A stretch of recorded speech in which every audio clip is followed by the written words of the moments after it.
Arsenal wrote a new page of club history for the second week running as they cruised to a 5-0 thumping of Burnley in the Premier League at Turf Moor. Bukayo Saka's brace, Martin Odegaard's drive, Leandro Trossard's curler and Kai Havertz's finish contributed to another astonishing away performance from the Gunners, who left the Clarets battered and bruised with an unsympathetic display. While there was no repeat of last weekend's 6-goal slaughter of West Ham United, their record Premier League away success, Arsenal's triumph saw them win their opening 5 league games of a calendar year for the very first time, as they quickly cut Liverpool's lead at the summit of the table back down to 2 points. Let's go around the punditry world to hear what the experts are saying about Arsenal's 5-star performance against Burnley. You're breaking a lot of records at the moment. That's 5 wins at the start of the year. You're scoring 5 goals away from home back-to-back. Can you describe this sort of momentum since the year changed around? Yeah, I think we are in a good moment. Won all of the games so far. So obviously it feels good. But behind all of that was hard work for sure, and you know there are many more things to come in the future, many hard games. Next one is again on Wednesday in another competition, so we have to continue the hard work and give it everything again during the week.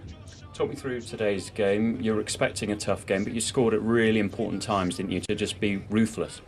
Definitely, I think we wanted to start the game very well. I think we lacked that a bit at West Ham. You know, they were on top of us the first 50 minutes at West Ham, so we wanted to change that.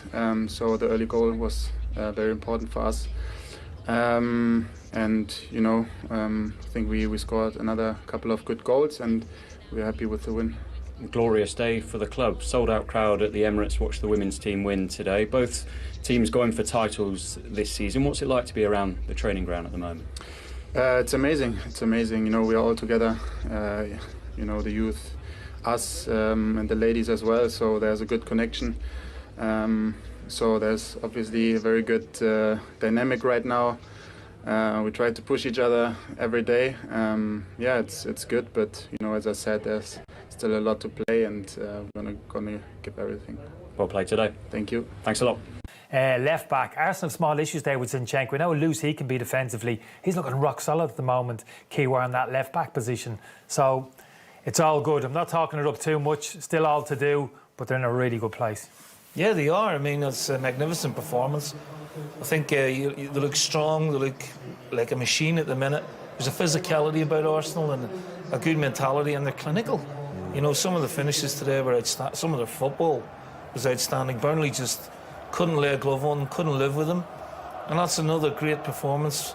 They've got a big game midweek now, you know, Porto away. Yeah. You just wonder if that's going to get in the way of their championship challenge. But at the minute, you know, when you're playing as well as this, confidence must be sky high. They kicked up into third gear, fourth. No question. I mean, when they get the goal early in the second half, and then they're on easy street, and it could have been more than 5, let's get it right. But they're so slick at the minute. They know what they're doing. They're powerful. They're fit. They made some good Burnley players look very, very ordinary today.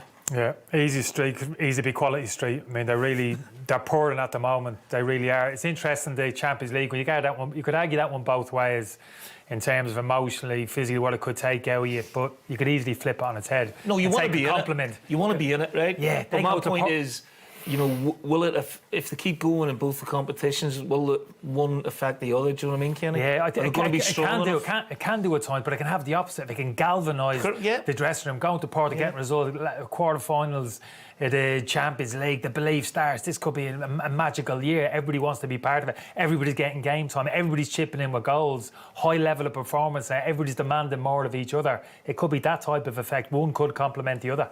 They were 2-0 up at half-time, Neil, and it was Bukayo Saka who got 2 goals last week, 2 goals this week. He put them 3-0 up very early in the second half. Yeah, and it's just the perfect antidote that Arteta would have wanted. Odegaard, little half-turn, the left-back, the Kroos all over the place, half a yard bang. Now, for me, you know, we've had the discussion off air. I've still got to look at the goalkeeper. Again? Yeah, poor it's on his right foot. It's a bullet, though. That's a bullet of a shot. Yeah, he hits it hard, but if you stand up, you save it. You know, you got to get your body. He's sort of dove under it, but you know, Del Quires defending is pathetic.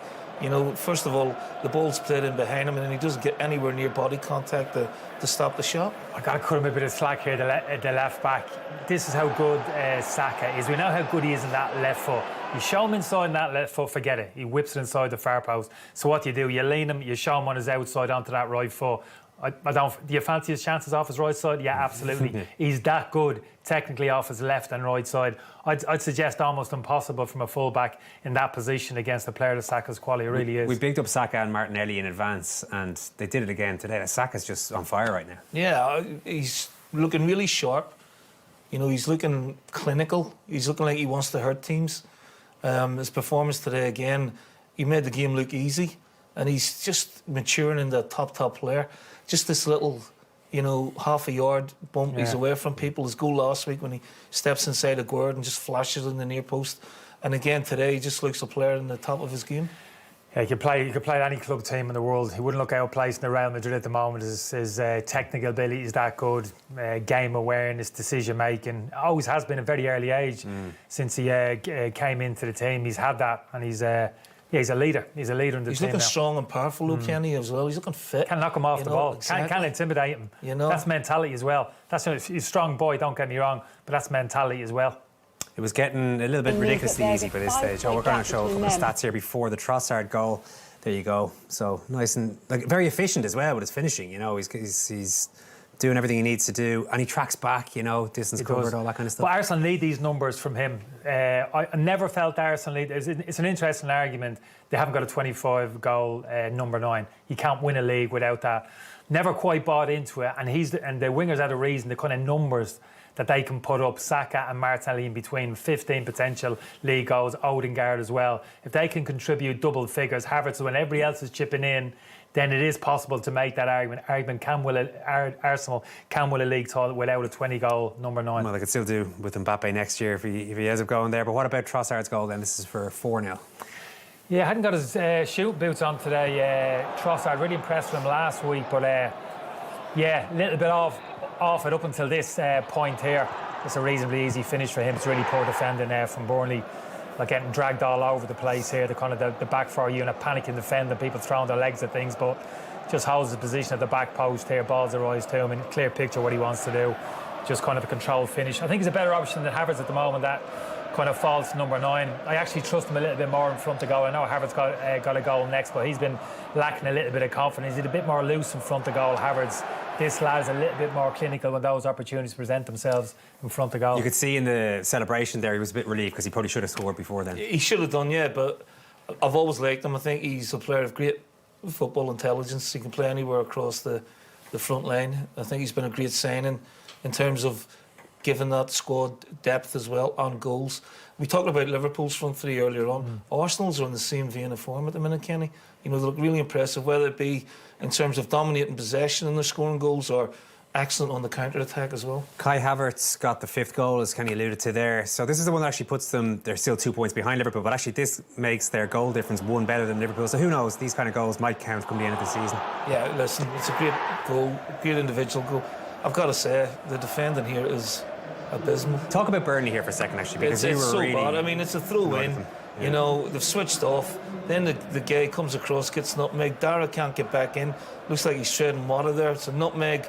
The goalkeeper's isolated, and it's a very good finish. You know, you got to give Havertz credit, but from the throw-in, he should never be in that position in the first place. Yeah, but I understand what Neil's saying. You think a little bit of pride keeping up, but I've been in this position in the back of a high. Kenny, we all it's tough. You're down. Yeah, you're disillusioned. You're feeling sorry for yourself. You're almost embarrassed.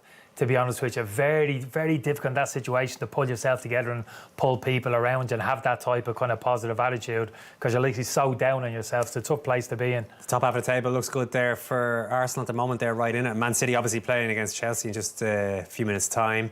At the bottom, I mean, it's all over for Sheffield United, you would say, and Burnley. Burnley among the worst teams you've seen in the Premier League now? Certainly on that performance, yeah. I couldn't pick out anything encouraging from that at all.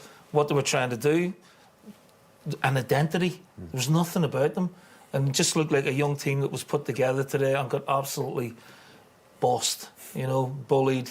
Every aspect of the game they came second best in, and it could have been far more than 5. Yeah, I saw a little spark last week in terms of the performance against Liverpool, but that was extinguished today. They were really on the chins on the floor there coming off the pitch. Big job for Vincent Kompany to convince these players that they're good enough to stay in this league and compete with those other teams. OK, bigger picture, title race. Manchester City are about to play now. I know you're going to throw this cold water in this one, I mean, but is there a bit of extra pressure on Manchester City now that they've seen their two title rivals win today? Yeah, absolutely. Oh, OK, I thought you might bat that one away. Yeah, it's got to be. You know, Arsenal and Liverpool are above them in the table at the moment. A lot of people talking this is done and dusted, it's Manchester City's title. They're third in the league. Liverpool and Arsenal are above them for the reasons that we're saying. Games in hand, though. 2 games in hand. Yeah, games in hand. They've got to go. Yeah, exactly. And Chelsea in a good place going there today. Dangerous team, Chelsea. It's not a given. Yeah, you've got to keep putting the squeeze on, putting them in those pressurised situations and hope they crack. It is possible. What do you think? Yeah, I think it's going to flip-flop from here on in. You know, they've got a 5-point cushion, Liverpool, at the minute. Arsenal got their tails up. City probably enjoy it. But it won't be easy. You know, I was at Everton last week. It took them a long time to break down Everton. Listen, they've been over the course and distance many times before. So have Liverpool. But then Arsenal, like, you know, really look as if there's a freshness about them going into this second half of the season. Second Rice in particular, I think players like that to try to keep it solid. I think it's going to be a fascinating watch, you know, and obviously Raya. They look strong at the back and they're scoring goals at the minute, so it's all to play for. You're also giving Chelsea a bit of a chance against City, even though it's away from home. Just shown a bit of something of late, as if they've found something. So yeah, I would give them a fighting chance. Some talented individuals there in that Chelsea team. Not be quite playing at the level Pochettino wants, but shot to nothing for them today. Low expectancy going to the Etihad this evening. Yeah, I think they got an outside chance. And they have a cup final next week.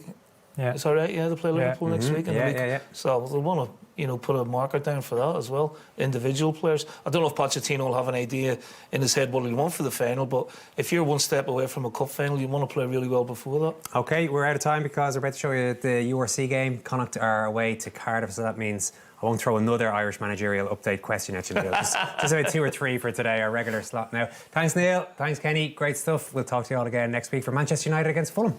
In the first 45, including John, 2 for Arsenal, who lead at Burnley. Yeah, and of course, the question marks against Arsenal if they don't play well, but they have been playing well, and today they played well. They controlled the game, and when you have the quality of Odegaard, and his first goal was sensational because that's the difference between a team like Arsenal and other teams. No matter how well you play, you need individual quality. And this goal by Odegaard was sensational in terms of his execution, but Burnley got a bit caught here. You can see they got caught in the attack, and as the ball comes out to Martinelli, this is an unbelievable pass. I don't know whether he meant this for Odegaard, but to find Odegaard there and the technique. How many times do you see people on a half volley and a volley edge of the box, goes over the bar, goes wide, and you can see he's holding out deep. And a feature of modern football now is when you go down the line, you don't just put the ball in the box, you actually cut it back to the edge of the box. Yeah. As I said, I don't know if he meant that for Odegaard, but it was a great, great strike. It's all on the first touch, John, isn't it? I mean, then he half volleys it, perfect finish, bottom left-hand corner. Trafford, absolutely no chance, and a great start for Arsenal.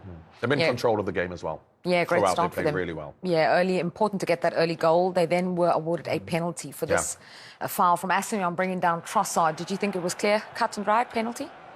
Yeah, obviously. I mean, he doesn't have to dive in. He can just shepherd him. You know, we always talk about if you're not 100% sure you're going to get the ball, why dive in? But I've played, so I understand you think you can get the ball. Trossard's feet were very quick. He just gets another touch, and there's no argument. Yeah. It's that little touch at the end. He knows Aston is diving in, so he just gets one extra touch, and he knows he just hits the floor. There's going to be minimal contact, and then it was up to Saka. This is not convincing. It's convincing enough, though, when it nestles behind the goalkeeper in the net. But I think if you're an Arsenal fan, you would have had your heart in your mouth at that stage. I mean, it goes under the goalkeeper. If he gets a palm to that, as he could have, that would have been a save. But, of course, as long as it goes in, that's the main thing. 5 goals in his last 4 Premier League games, 11 league goals in total for Bukayo Saka. Let's move. All it matters is it ended up in the back of the net.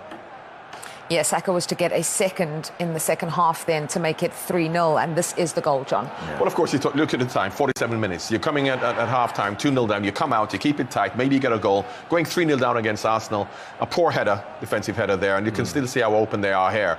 You can see the midfield players are the wrong side of the ball. Comes to Saka, comes back onto his left foot, comes inside, then goes on the outside on his right foot, and it's a great strike. But you know, if the keeper stands up, I think he should save it. He hits it well, but if you stand up, you get a good hand to that. And now the game is over. Very difficult, John, when you're playing against a wide player. You know yourself, you was one who can go both ways, and you can't second guess it. Particularly if you're left-footed on all right, you think he's going to come in on his left foot, but he goes down the outside. Here once again, they're so open, and Trossard gets his second goal. I mean, it's just who's going to score it? Comes to Trossard. Yeah. Just uses the defender to bend this round. The goalkeeper is unsighted.